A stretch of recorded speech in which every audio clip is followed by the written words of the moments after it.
মন্দির আদ্যাপীঠে যেতে একেবারেই ভুলবেন না।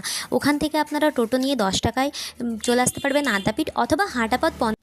সকাল সকাল এসে দক্ষিণেশ্বর ভবতারিণী মন্দিরে পুজো দেবেন, দিয়ে ওখান থেকেই চলে আসবেন এখানে আদ্যাপীঠে। আর এখানে ভোগ সেবা করানো হয় মনে হয় দুপুর 11টা থেকে, আমি ঠিক টাইমটা জানি না, তবে দুপুর 3টের আগে পর্যন্ত ওখানে ভোগ আপনারা পেয়ে যাবেন। ওখানে বেরিয়েছিলাম ভবতারিণী মন্দিরে পুজো দিয়ে আমরা ঠিক 2:30টার দিক করে ওখান থেকে বেরিয়েছিলাম।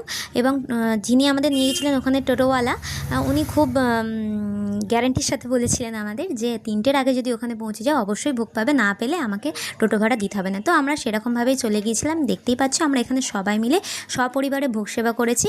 এবং নিজে শেষ হয়ে গেছে, 3টে বেজে গেছে বলে শেষ হয়েছে এরকম কিছু না।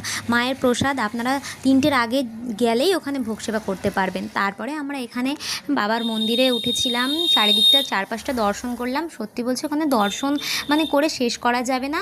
মনে এত শান্তি পেয়েছি, এত তৃপ্ততা নিয়ে ঘরে এসেছি, আপনাদের বলে বোঝাতে পারবো না। আপনারা অবশ্যই আসুন, অবশ্যই দর্শন করুন। আর আমার এই ভিডিওটা যারা এখান পর্যন্ত দেখছো তাদেরকে অনেক অনেক ধন্যবাদ জানাই। আর এই যে আমরা ফুল ফ্যামিলি গিয়েছিলাম। আর আমার ভিডিওটা কেমন লাগলো অবশ্যই কমেন্ট করে জানাতে ভুলবেন না। দেখাচ্ছি নেক্সট ভিডিওতে। সবাই ভালো থাকবেন। নমস্কার।